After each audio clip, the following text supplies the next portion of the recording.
Hello friends, आज आपण chapter number 13 पाहणार आहोत electromagnetic waves and communication system. सर्वप्रथम आपण त्याचं जे काही इंट्रोडक्शन आहे ते इंट्रोडक्शन पाहूया. The information age in which we live is based almost entirely on the physics of electromagnetic waves. We are now globally connected by T V, cellphone and internet.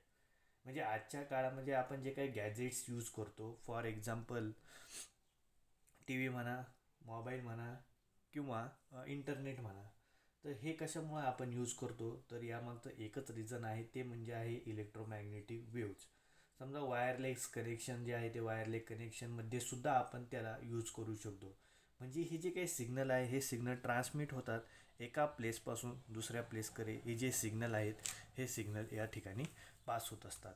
Energy from the sun, an essential requirement for life on earth, reaches by use mean of electromagnetic wave that travel through nearly 150 million kilometre of empty space. जे sun rays आहेत किंवा sun energy आहेत हे सुद्धा आपल्या बॉडीसाठी, आपल्या लाईफस्टाईलसाठी खूप आणि खूप इम्पॉर्टंट असतात. आता ते जे नियरली एम्प्टी स्पेसमध्ये ट्रॅव्हल करतात, तर ते जे ट्रॅव्हल करतात ते 1,150 किलोमीटर ऑफ ते एम्प्टी स्पेसमध्ये ते जे वेव्ज आहेत ते वेव्ज काय करत असतात, तर ते ट्रॅव्हल होत असतात.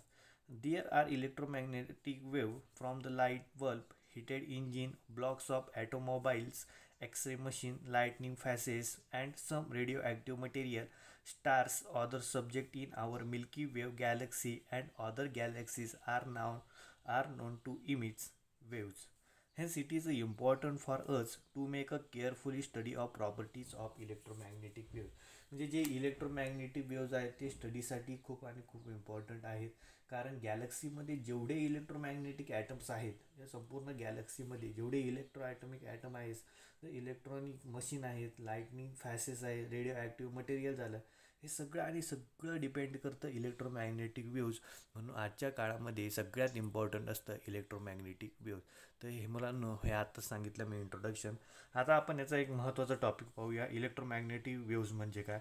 तर there are 4 basic laws which describe the behaviour of electric and magnetic field, the relation between them and their generation by charges and current.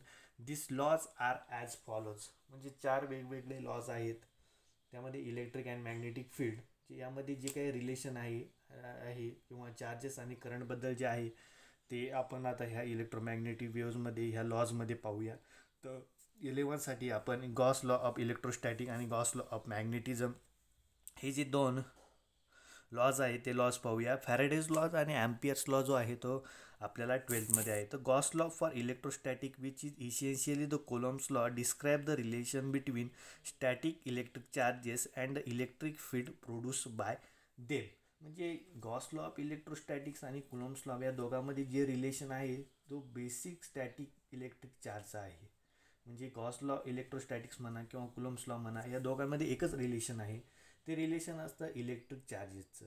म्हणजे त्यामध्ये जी इलेक्ट्रिक फील्ड जी आहे ती इलेक्ट्रिक फील्ड दोघांमध्येही प्रोड्यूस होते. म्हणजे इलेक्ट्रिक गॉस लॉ ऑफ इलेक्ट्रोस्टॅटिक्समध्ये पण आणि दुसरं म्हणजे कुलम्स लॉ, ह्या दोघांमध्ये पण जी इलेक्ट्रिक फील्ड जी आहे ती इलेक्ट्रिक फील्ड या ठिकाणी प्रोड्यूस होत असते.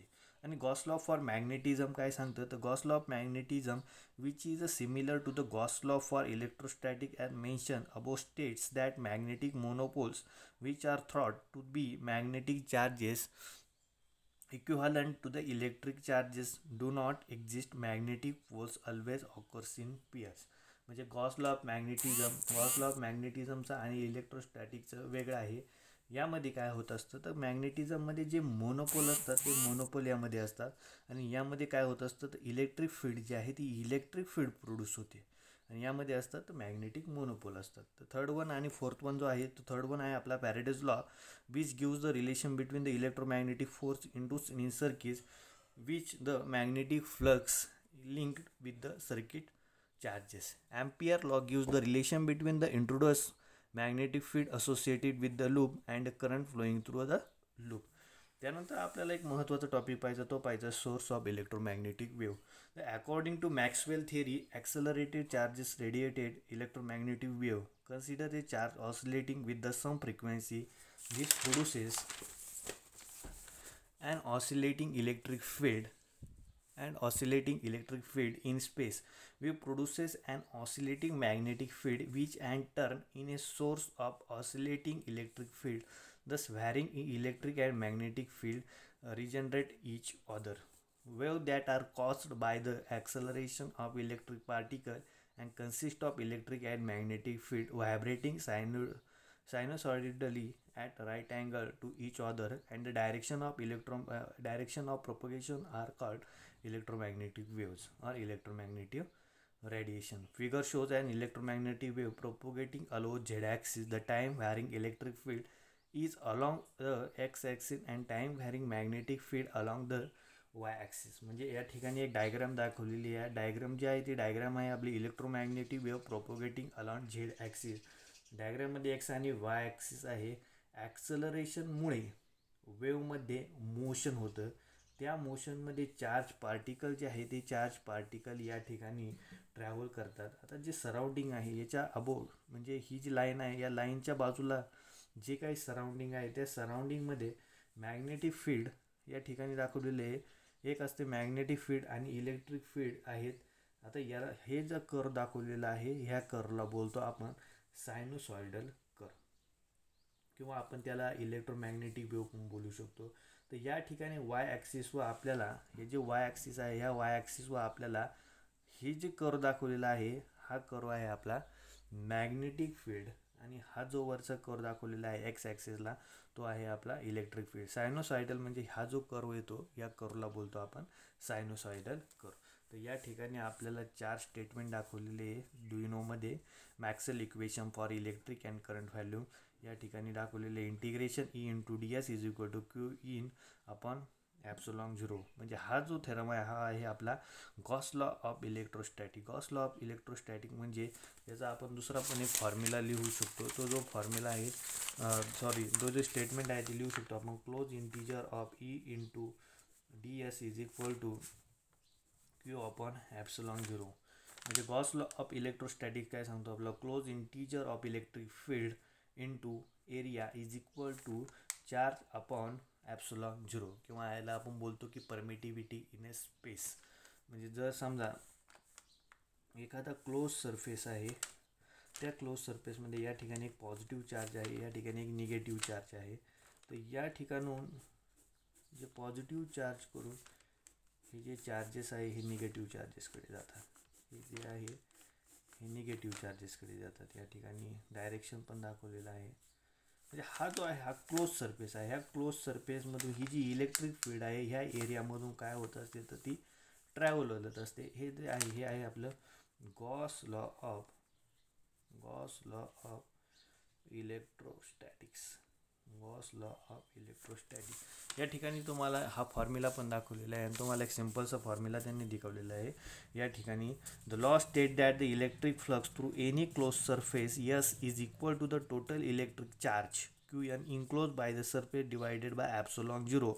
Gauss law describing the relations between an electric field and electric field it produces. ठीक आहे. Sorry electric charge and electric field is produces. आता सेकंडचा जो फॉर्म्युला दिलेला आहे तो दिलेला आहे आपल्याला integral of B into D S is equal to 0. म्हणजे याला आपण बोलू शकतो या ठिकाणी मी लिहून दाखवतो तुम्हाला. म्हणजे close integer of B D S is equal to 0 म्हणजे close integer of magnetic field into area is equal to 0. तर मुलांना तुमच्या पुढे एक क्वेश्चन पडला असेल की या ठिकाणी हा जो 0 आहे हा 0 कशामुळे आला. तर आपण या ठिकाणी एक बार मॅग्नेट पाहिला होता. या बार मॅग्नेटला एक पोल असतो, एक साऊथ पोल असतो, एक नॉर्थ पोल असतो. नॉर्थ पोलकडून ही जी मॅग्नेटिक फील्ड आहे आउटसाईडला नॉर्थकडून साऊथकडे मूव्ह होते, नॉर्थकडून साऊथकडे फ्लो होते आणि इनसाईडला साऊथकडून नॉर्थकडे मूव्ह होते. तर ह्या पद्धतीने आपण पाहिलं होतं. मग 0 येण्यामागचं कारण का, जेवढी आतमध्ये येते तेवढीच ती काय करते तर तेवढी ती बाहेर जाते. म्हणजे दोन्ही ठिकाणी काय होतं क्लोज लूपमध्ये जेवढी आतून येते तेवढीच ती काय बाहेरून जाते. म्हणजे ते होतं इक्वल टू 0. म्हणून हे जे आहे क्लोज इंटिजर हा जो एक इंटिजर तयार झालेला आहे ह्या इंटिजरला बोलतो आपण क्लोज लूप. ह्या क्लोज लूपमध्ये जे magnetic field into area is equal to हा 0 असतो.